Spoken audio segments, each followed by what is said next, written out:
All right, guys, let's take a closer look.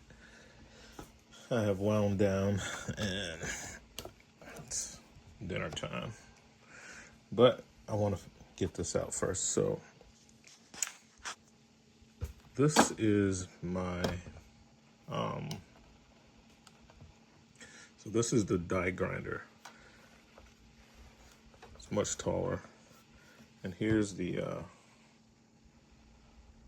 part number on that guy. Looks like Charlie Golf Romeo Sierra 865. I've used this a lot, so the words are rubbing off, and as expected, it's dirty. One thing I want you to know is that I've used this on all kind of stuff. This is an IPA diamond wheel, and that's been in there since I bought this tool. It's never gotten dull. It's always worked. It's always got the job done. I use it on aluminum, on steel, on plastic, whatever I need to grind. And you see, this is what I was speaking about in the tool haul video, if you watch that one. Sometimes I like to grind on the face. So, like, I need some stubby bits. I could take this and, let's get the camera up. I'll take the stubby bit, and with the grinder going anywhere on the face, I can grind down on the face because the abrasive is across the whole face of the tool, unlike this one, which I think they did a disservice on, but not really, because they expect for you just to be cutting with this. It's like straight on cutting, you know. But I also like to use the face of the cutting wheel to grind this way as well. And I can't do that with this. I have the, I don't know what they call that material, but whatever the generic ones are made out of. This is made in the USA.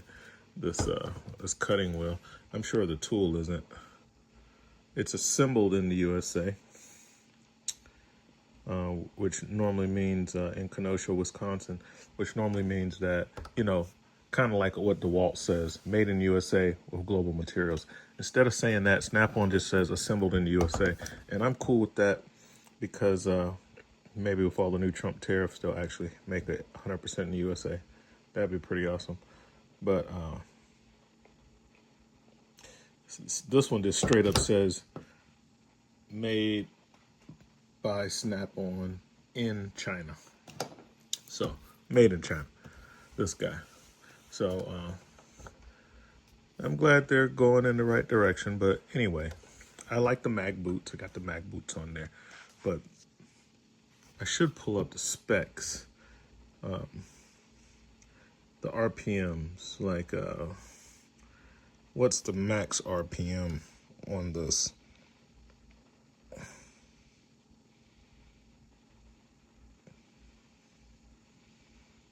Looks like it goes from 3,000 to 2,500.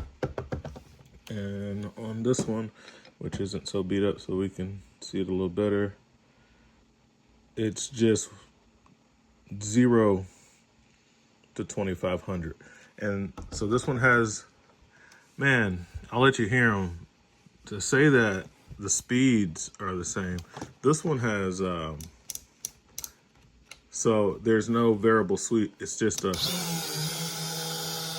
see, that's one, and then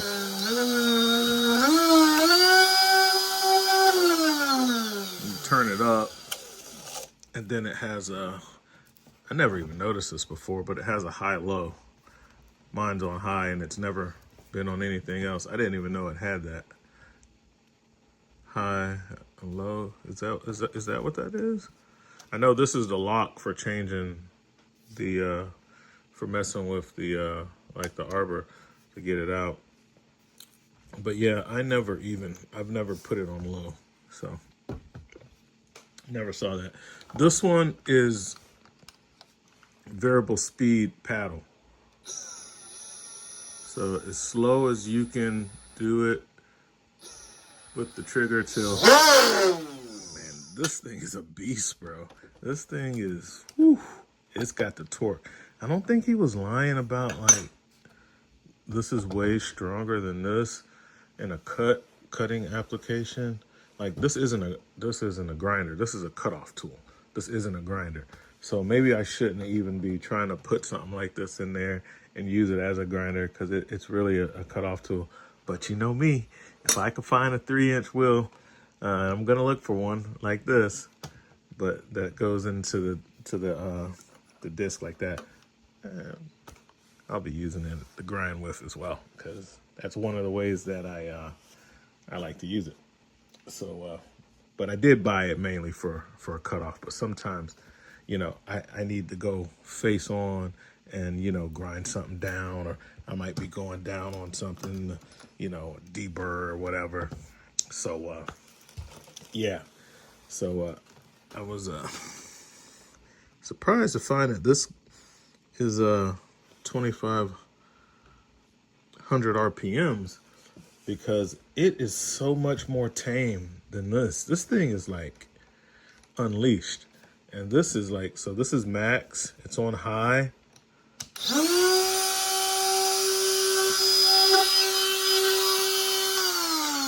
I mean, it's got some beans, batteries on green, but this thing,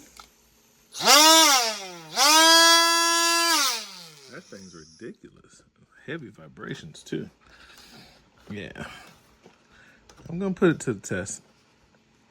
So some features about it. Probably take the, I'm glad it has a trigger lock. It's one thing, it's reversible. So you can throw your sparks either way. This guy's not reversible. So if you're eating sparks, you're just gonna, you know, you're just gonna have to deal with it, depending on how you're cutting, this way, that way, whatever. If it's throwing them at you, you just gotta deal with it. I've dealt with it. But this one's reversible. These are two different tools that are for two different things. Like I'll have like my pineapple grinder bits and stuff like that. I'll also put in this, but this has been which is why I'm using the face so much, but it's been very versatile. So I've been leaving that IPA wheel in it, and I've been getting by. But there's been a few times recently to where I need to get me another set of pineapple bits. I think I used to have a Max set, or somebody, it was like a lifetime warranty, pineapple bits. Maybe Mac Tools, I have to check into that. But yeah, this one's reversible. No trigger. This one has a paddle. Of course, this has a guard to keep the sparks out of your face. This is the button for changing the blade. So, and to change the blade, it's just, the screw is normal, righty-tighty, lefty-loosey. It takes an 1/8" Allen wrench. So,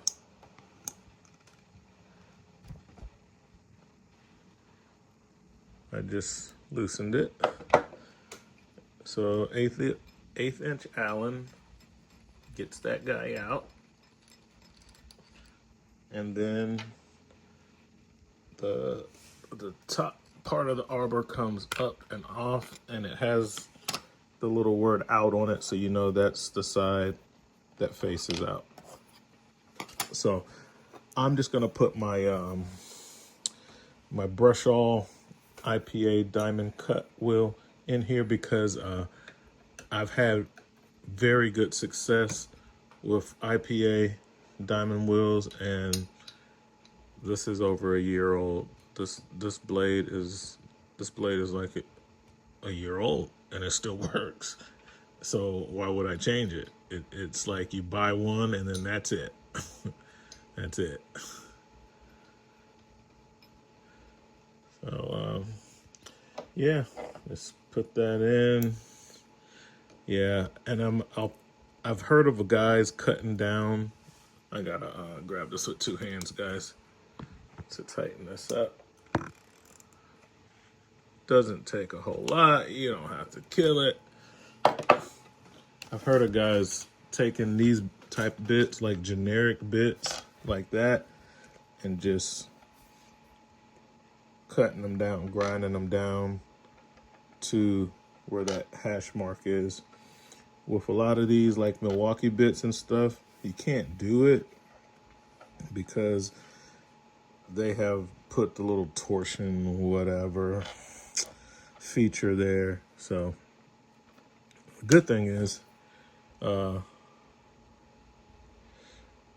shouldn't say cheap bits, because this is a made in USA bit. I don't know what set it came out of, but if I buy a set of standard bits, these are Amco, and I can get a set that has the number 2 square, which is bit that I use the most. This is a number 3 square.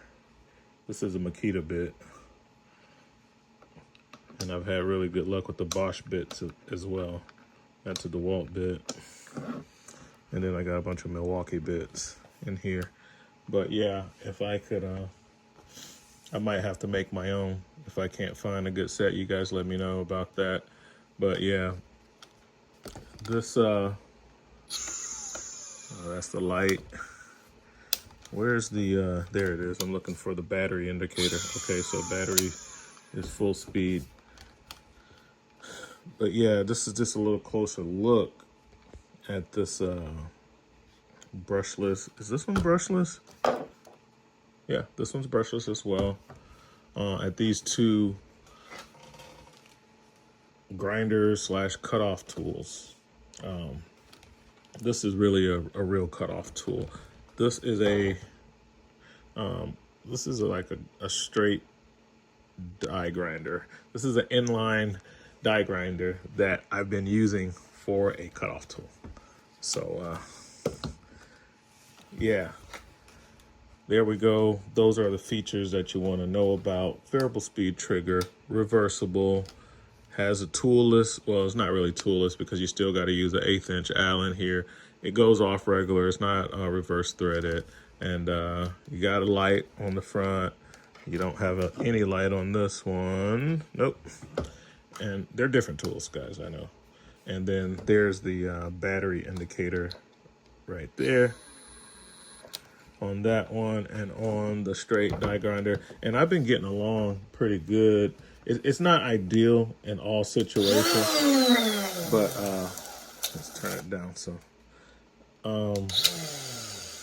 but there's the battery indicator on that one. And like I said, I just learned about the switch today. As long as I've had this thing, I didn't know it had a low and a high setting. I guess that's so that you can get everything from 3,000 to 2,500 RPMs. I'm gonna try to change it. It's kind of hard. I can't do it. Can't do it with one hand. I can't switch it. Oh, okay, there it is. I just switched it. It's on low now. Low 1. Let's see. Yeah, that's pretty tame. You know, I could see that working with plastic because I do use this thing to cut shrouds. I'll use this thing to cut, like when I'm putting in new exhaust vents, and it comes with that super huge shroud, universal. So for any roof thickness, I will mark it off with my ruler and my Sharpie, and then I'll use this to cut it. And when you're cutting it at a really fast speed, it heats it up so much, it pretty much melts it instead of cutting it. So I'll see how this does on it. But this is more, you know, I'll see. But yeah, it's got a low setting, low or high. Never knew. All right. Yeah, besides that, that's the tools, guys. Don't forget to let me know where I can get a set of half cut bits or super stubby bits. I've looked at this. Remember, when you're making a suggestion, the set has to have square. This is in the campers. This says R2 because in like Canada, they call them Robisons, Robison number 2s. And in America, we kind of just call them square number 2s. So that just says SQ3. I got a lot of SQ2s is what I typically use.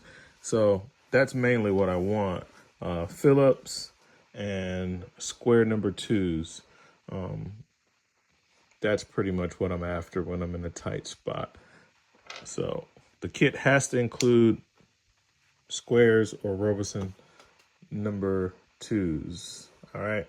All right, guys, I'm going to go ahead and eat my dinner now. But I wanted to let you guys get a little closer look at these tools because I just brushed over it in a tool haul. I'm not really going into it much. And I will let you know as it progresses how this works out. And I'll definitely let you know if it cuts out. He says that this thing won't cut out on me. He said they tried to stall it out and they couldn't stall it out. I don't know how much. I'll take that with a grain of salt, but I will use it like a normal tool. And if it doesn't ever stall out, I will definitely give it its props and let you guys know. So that's what we got, guys. RV Tech Pro.